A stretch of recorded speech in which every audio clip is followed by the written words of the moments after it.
Ever have a moment when you feel like you're standing at the precipice of something unimaginable? That's exactly how I felt as I stood before the ancient Egyptian pyramid. Its imposing stones towered above me, casting long, foreboding shadows across the desert sands. The wind whispered secrets of ages past, urging me to enter and uncover the mysteries within. Little did I know this journey would lead me down a path I could never have anticipated. As I stepped through the massive stone entrance, a chill swept through me. The air inside was thick with the weight of centuries, carrying the echoes of countless souls who had passed through these sacred halls. I moved forward, my footsteps echoing in the cavernous chamber, my breath mingling with the dust of ages.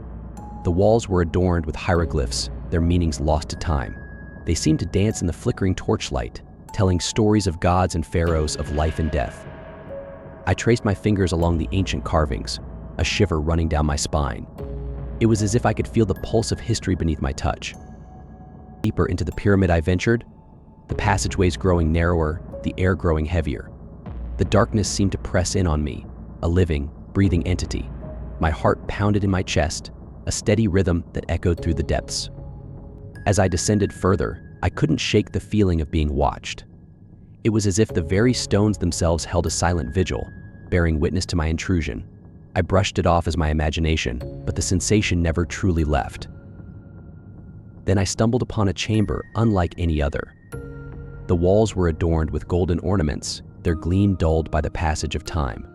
At the center, a sarcophagus rested, its lid slightly ajar, revealing the weathered visage of a long-forgotten pharaoh.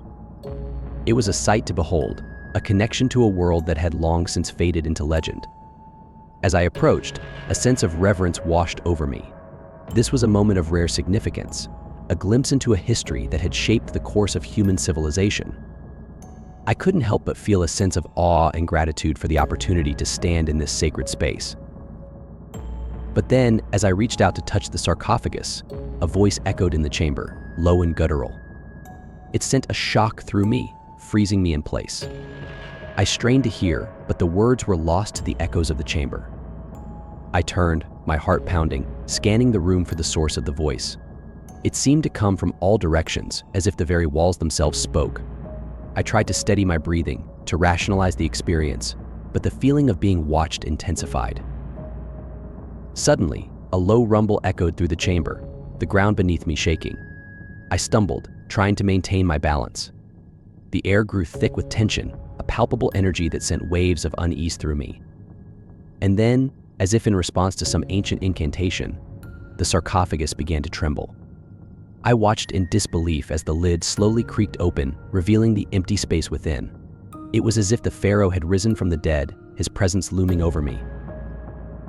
I backed away, my heart racing, my mind a whirlwind of fear and confusion. This was beyond anything I could have imagined, beyond any rational explanation. The ancient spirits of this pyramid seemed to have awakened, their presence engulfing me. As I turned to flee, a figure stood in the doorway, their form shrouded in darkness.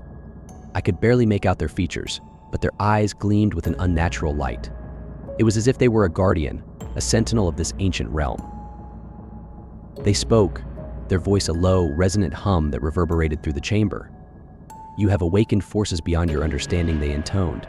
"You must leave this place or face the consequences." I nodded, unable to find my voice, and stumbled past the figure, my legs carrying me as if on autopilot. The passageway seemed to stretch on endlessly, a maze of shadows and whispers. I emerged into the harsh sunlight, the desert air a welcome embrace. As I looked back at the pyramid, I couldn't help but feel a sense of gratitude for my escape. The ancient spirits had shown me a glimpse of their world, a world of power and mystery that I could never fully comprehend.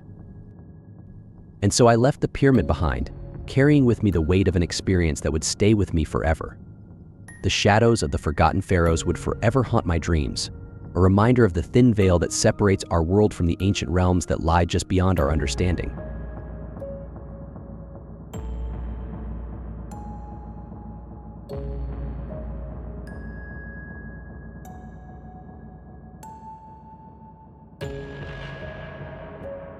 Ever since I was a child, I had been fascinated by ancient Egypt.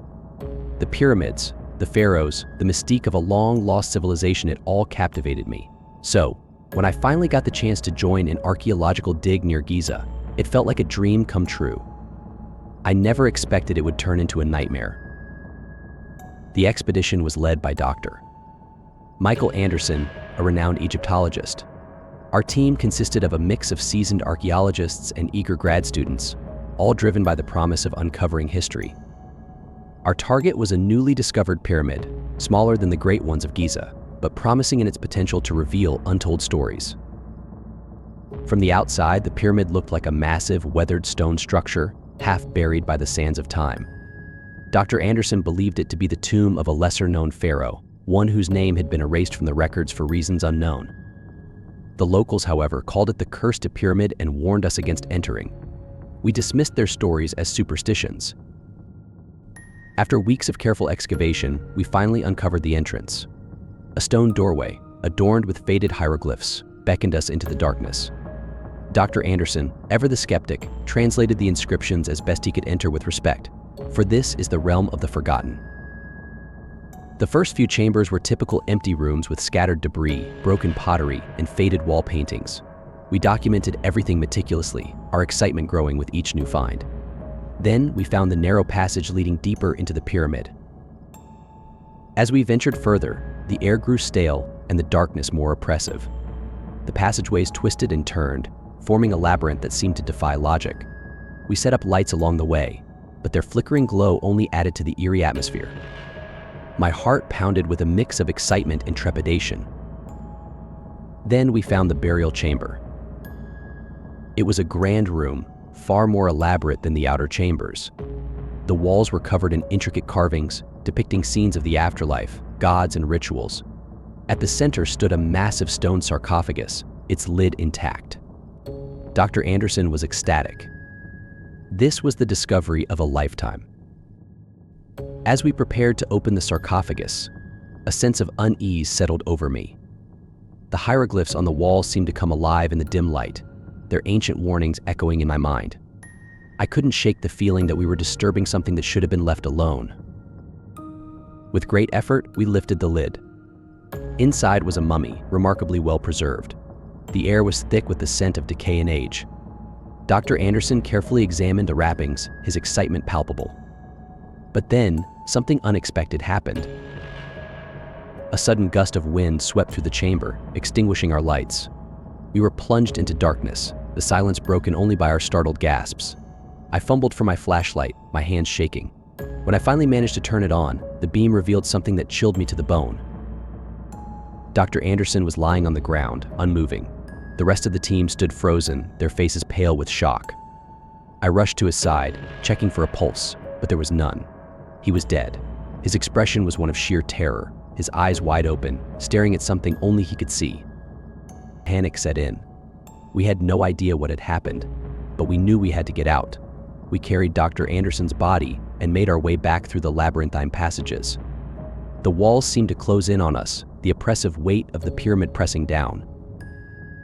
As we neared the entrance, we heard a sound that froze us in our tracks. It was a low, guttural moan echoing through the tunnels. We quickened our pace, the moaning growing louder, more insistent. It felt like the pyramid itself was coming alive, angry at our intrusion. Finally, we burst out into the blinding sunlight, gasping for fresh air. We laid Dr. Anderson's body down and looked back at the pyramid. It loomed over us, silent and foreboding, as if watching us. The locals, seeing our terrified faces, muttered prayers and shook their heads. We reported Dr. Anderson's death as a heart attack, but we all knew it was something more, something we couldn't explain. The dig was abandoned, the entrance sealed once more. The pyramid, the cursed pyramid, remained untouched, its secrets buried with the sands of time. To this day, I am haunted by what we experienced. The feeling of being watched, the sudden death of Dr. Anderson, the eerie moans that followed us, none of it can be rationalized or forgotten. The ancient Egyptians believed that disturbing a tomb could unleash a curse. Now, I understand why. The pyramid stands as a testament to the mysteries and dangers of the past, a reminder that some things are better left undiscovered.